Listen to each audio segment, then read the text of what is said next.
So, is it a government of national unity, or is it a coalition between the ANC and the Democratic Alliance, and then the smaller parties? And does it really matter? So, Helen Zille was speaking at an event hosted by the Friedrich Naumann Foundation, and she said a couple of things, right? She says, and I'm going to read part of what she said earlier on. She indicated that as the Democratic Alliance, they are very clear on what this is. She says from the beginning, President Cyril Ramaphosa indicated that they're going to call it a GNU, and she says that's because the president somehow wanted to manage the factions within the ANC, because it would be difficult to explain the coalition between the ANC and the Democratic Alliance, because most of, as you have seen, most of the ANC leaders, or some of them, were against that kind of coalition. Even the SACP came out against it. And she indicated that, well, they called it a GNU, but actually it is a coalition between the ANC and the Democratic Alliance. So from the beginning, Cyril Ramaphosa came up with this notion of a government of national unity. This is what Helen Zille says, which he thought would be a better way of selling the concept of coalition to his party. She stated that the agreement is a coalition agreement between the ANC and the DA, and not the GNU that is presented in public. In fact, her exact words are, and I quote here, "Now this, of course, is not a government of national unity, because a government of national unity brings all parties together, which would have to include the EFF and the MK party, which it did not. But it still gave the president the fig leaf he needed to bring in all sorts of smaller parties to say, I'm not in a coalition with the DA." End quote.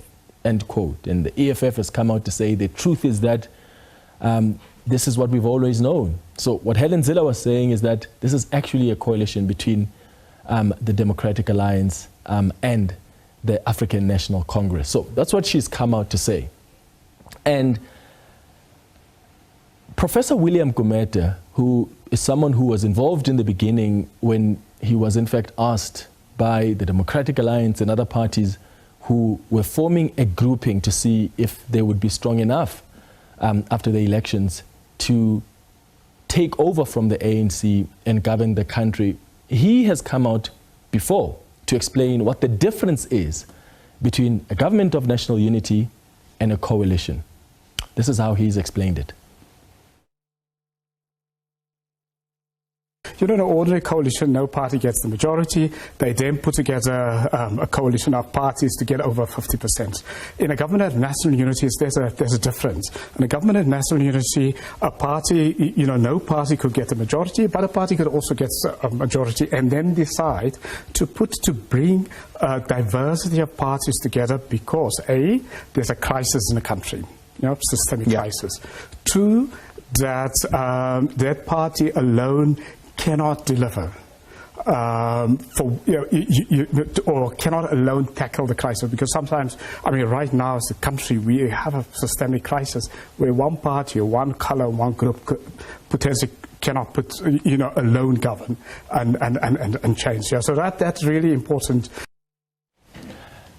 So there are a few of us who consistently indicated that there's not much of a difference in this context between the GNU and the coalition, just arose by a different name. But other people hold a different view, which is okay. But historically, a GNU was conceptualized as a fallback, so to speak, for time of conflict or instability. And there are several countries, in fact, that have gone this route of GNU, which is why some people said, why would a stable democracy resort to a measure that is democracy's Hail Mary, so to speak, as a friend put it to me recently. The EFF already in the beginning questioned this. So did parties like the MK party as well. But should we care much about what it's called? Because at the end of the day, this is a government inclusive of several parties. So having a specific name for it, what material fundamental changes would that bring? Or does the name GNU, as Helen Zille suggests, somehow helps manage factions in the ANC that are against the ANC going to bed with the DA. Also, while Helen Zille argued that it's a coalition because if one party leaves, then it collapses, would it really collapse if, let's say, the DA left? Because there's still more than 50% that would remain, right? Remember, the GNU now, as things stand, represent about 70% of electoral support. Listen to how the former president, Jacob Zuma, who's the leader of the MK party, had to say after this GNU was announced to explain what his thoughts are on it. Be together so that we can have a government of national unity. That is meaningless, says nothing. There's nothing. We're just misleading one another to think that it's a good thing. Other people even forgot, thought that they could in fact be together with the DA because they just put this word, government of national unity, others are hiding behind. Now it has become such a thing. But by the abbreviation, GNU. Yeah, that's what the former president Jacob Zuma had to say. So following what Helen Zille had to say, the ANC has since responded. Mbalula had this to say earlier today in response to what Zille said. Helen Zille, not GNU, a grand coalition. He wanted a grand coalition. She wanted a grand coalition. She came and the DA to the negotiations that we must not talk to the EFF, we must not talk to Zuma party and all of these other people, PA and so on. We said no. We have signed a statement of intent with 10 political parties, including the DA. So what is she talking about? So we're not going to entertain Helen and what she is dreaming about and what she wants. We've got the responsibility, ourselves and the DA, to govern. There are so many things that the ANC and the Democratic Alliance disagree on when it comes to this arrangement, whether it's a GNU or whether you call it a coalition. I mean, there are clauses in the document of intent that's supposed to drive this arrangement. They disagree on what those clauses mean, and now they disagree on what to call this arrangement that they have. So what do you make of what Helen Zille had to say about this arrangement with the ANC? Do you care at all how this partnership is described and the name that it's given, and why does it matter that is it is characterized appropriately? Please send us a WhatsApp voice note right now on 078-459-1897. Remember to tell us your name and say name and where you're sending the voice note from. Please keep those voice notes at 30 seconds. Alternatively, you can send us an X on @FaceTheNation SABC. After the break, we'll speak to Professor William Gumede and Dr. Ongama Mtimka. Stay with us.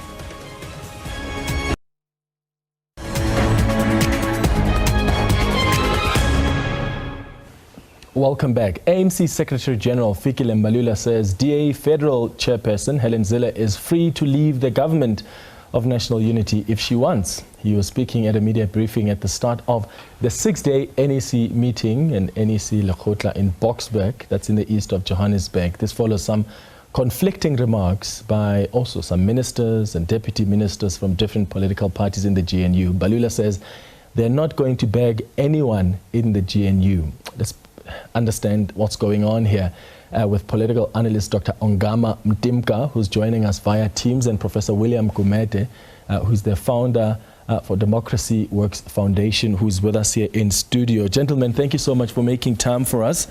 Is it a GNU or a coalition, and does it matter, Professor Gumede? Good evening, and thank you for having me.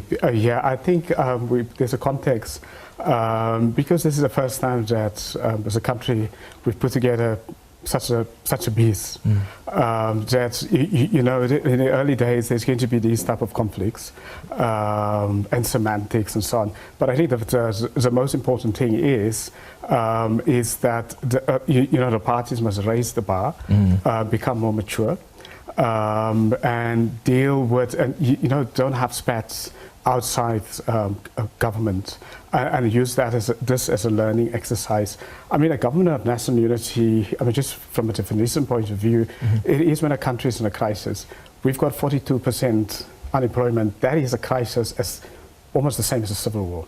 It's the biggest crisis is that, because we have the impact of that crisis from GBV to lawlessness and so on. So a crisis on its own. So that is why we needed a government of national unity. An ordinary coalition, you just need a majority to form a government. Now, the thing about a national GNU is a little bit difficult, different than a coalition is a consensus decision making. Which in a coalition, if you're a majority party, you make decisions. If your partners don't agree with it, you can push through.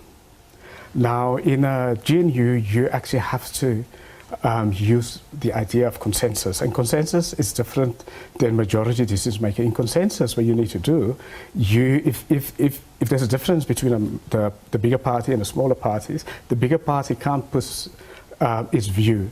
It then must compromise to make it, to bring on board the other parties. So that's the first part of it. But the second part of it is that decisions must always be in the national interest, so not in a party's interest, so not in a dominant party interest, but in the national interest. So you get different outcomes. Dr. Ongama Mtimka, why do you think Helen Zille understands it differently?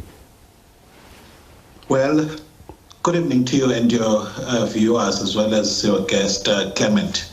I don't think she understands it differently. So there are two things here. One, there is the intention of the ANC in labeling what it did as a government of national unity. And then there's the effect of it. The effect of it is the actual, core interpretation of what's happened is open to, both approaches. That what you have in effect, and this is what she has to emphasize because of her position in the Democratic Alliance, is that they see this as a grand coalition, right? And the ANC, because of what she correctly points out, sees it as a government of national unity. And I don't think that there has to be a one way or another.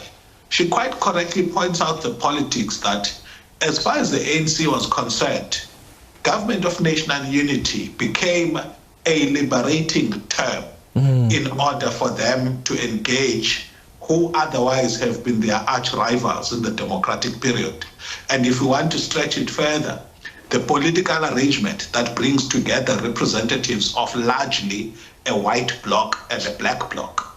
That's why I agree that it is, in a sense, a government of national unity, in the sense that the ANC broadened right from the onset who it was talking to.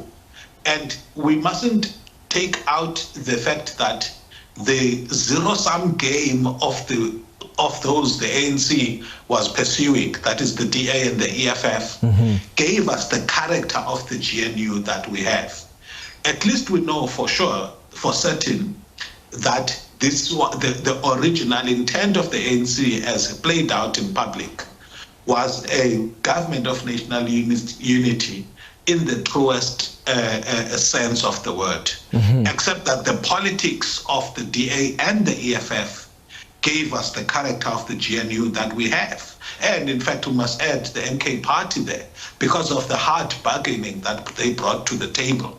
So while in effect, you may have what some want to call more strongly as a grand coalition than a GNU, the intentions of the process, the politics of the process, as far as the dominant player was concerned, were of a GNU. And in fact, true to that principle, even though they had already secured a majority by the time a government was constituted, they went on to pursue other parties the best as they could a GNU. Yeah. Prof, the ANC earlier today, Mbalula says, well, Helen Zille can leave if she wants to. What impacts, you indicated earlier that, this is fairly new for us in this context. What impact do these public spats have on this GNU/coalition? Because it's seemingly been stable so far. They seem to be getting along well. especially in the governance, context and governance side. What is the impact of them now coming out and saying all these different things and saying things like you can go, and Helen Zille also creating an impression that, well, we had somehow the upper hand here in the negotiations? There are two critical impact of this. The one really is it will cause distrust within the government. Now, a big part of a GNU is you have to build trust. I mean, these are parties that competed against each other, and now they're in government. They have to agree on substantial policies and on implementation, on decisions and so on. Now, you need trust. Now, if you're going to have irresponsible statements outside, it will then undermine the trust within. But it will also undermine that the authority and the credibility of the GNU outside. I mean, here we have a conversation now. Is this a GNU? Is this a grand coalition and so on? This is not where we should be the conversation. What we now should have been focusing on is, what are the core priorities that will deliver for all South Africans. Now, and it is because of these type of spats, unless they will have to manage the spats. I mean, the other thing about the GNU is it demands higher, more mature leaders than in a normal coalition. Yeah. Because you're going to have to keep quiet, even if you want to scream out, and so you have to behave with manage political maturity, and that's the one part of it that is, if they don't get that right, it will undermine the GNU. Yeah. Dr. Mdimka, what do you make of that? Because the Prof says somehow you have to then manage. Doesn't matter how much you're feeling in a moment, just manage what you are communicating out there. It requires mature leaders. In this case, the DA almost has its own spokesperson in Helen Zille of this arrangement. The ANC has its own spokesperson in Mbalula. Have they conducted themselves in a matured manner? Two things. Spats are not evidence of things falling apart. Also, by the way, there's a saying in isiXhosa that says "Siphola ngokuthunukwa." It heals getting pricked, or it heals while getting dressed. That talks about a wound. We've done too much of this thing in South Africa where we must nurse feelings lest we act irrationally and disrupt what we're trying to do. I think that a more truthful engagement is where parties can differ. But what the acid test of the commitment to each other is not whether or not there are times when there are spats. It's whether there can be negotiation of the differences. Because remember, what I like about Helen Zille, yes, she's offensive, but she speaks her heart. She speaks what she feels. And if you listen to that whole presentation, she's somebody who's taking along an audience about how difficult this process has been. Now, she's offensive in her truth, right? In the truthfulness, and we talk about how she may throw some people under the bus. But look at what Mbalula says. Even though he throws his own spats, he reassures South Africans that we are governing, and so far we are governing well. Now, to me, if they can continue to manage public spats when they happen, in ways that show the respect for each of the voices in the GNU and also the commitment, it's good. Look at what happened in Gauteng, for example, where they refused to vote, the DA refused to vote with the ANC because of what the ANC has done in Gauteng, And so for me, the test is not whether or not they can suppress the differences. It's what they do through the differences. It's whether the union can remain through the differences, and this is how all family relationships happen. It's not nursing feelings all the time, even though that's the ideal. It's the question of, after the fights, is there still commitment to still build? And my view is that we need more of this latter approach in South Africa than the non-offense, too cool approach that we've maintained since democracy. Yeah, Prof, when you look at government now, right, because these are the politics, these are political parties, but these parties have deployees in government. How have they managed themselves? I mean, as I said earlier, there's been some sense of stability. I mean, even on, for instance, the Bella bill, that the basic education minister has indicated. I'm not entirely happy with that. But I do understand it's on the president's desk. It's his prerogative. But I would love for him to reconsider it or maybe send it back to Parliament. It's still not communicated in a way that's tasteless, so to speak. So when you look at government, how do you think they've managed themselves? I mean, there were reports of them competing, outshining each other. The ANC released a statement and say that's not necessarily true. But I mean, they are. Yeah.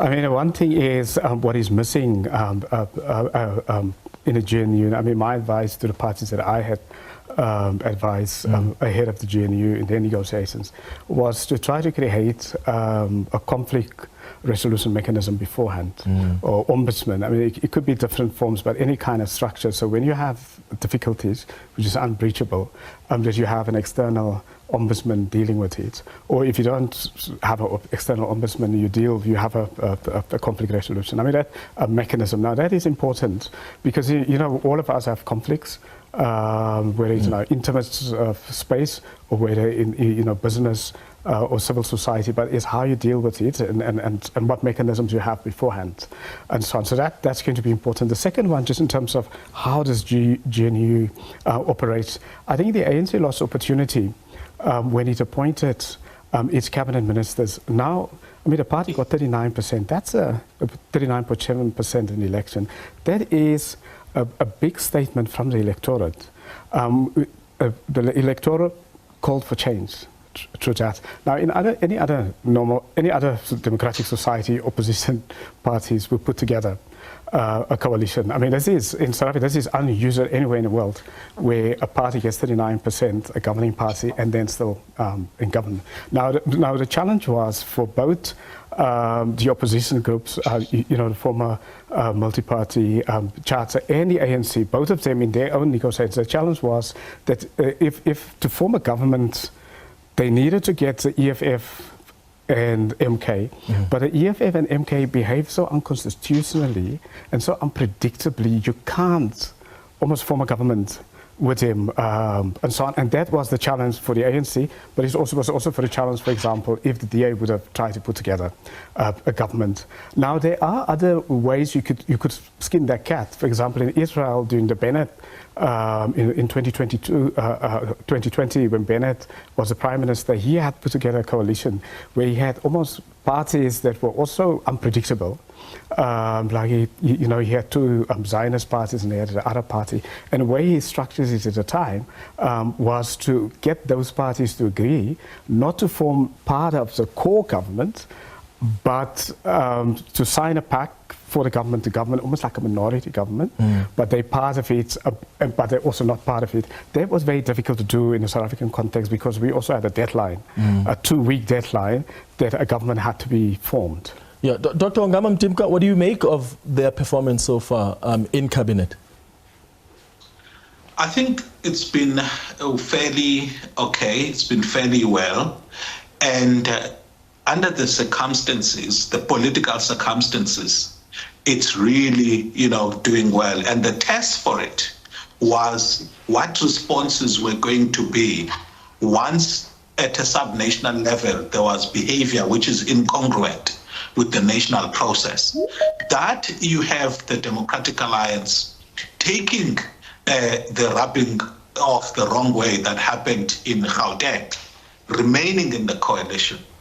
And also these parties, having to contend with what happens with the major metros and having those discussions while remaining together. I think for me, it speaks volumes. But also, to Profu's point, the Democratic Alliance took a knock here as far as cabinet portfolios are concerned. Now, it is not uncommon for them to have a rhetoric that seeks to show to their constituents that they didn't get a raw deal completely, and so these. But I think what's crucial is the political communication about the work in government. For one, am not concerned about the competition that has been reported among the ministries, because we want that in order it works for us. And it works for us. However, the messaging around it and the creation of silos is not good. So that competition mustn't be in the spirit of wanting to outshine. It must be in the spirit of wanting to do what's best for South Africans' portfolio. And the communication needs to be managed. Now, GCIS used to have a controlled messaging campaign that and protocols, and I think that those have to be revised and reasserted. All right, Dr. Ongama Mtimka and Professor William Gumete, thank you so much for making time for us on Face the Nation this evening. When we come back, we'll speak to Kenny Kunene, who's with the Patriotic Alliance, and we'll also bring in the EFF. We'll talk about this unhappiness that's being raised around this Miss SA contestant who has both Mozambican and Nigerian heritage. Stay with us.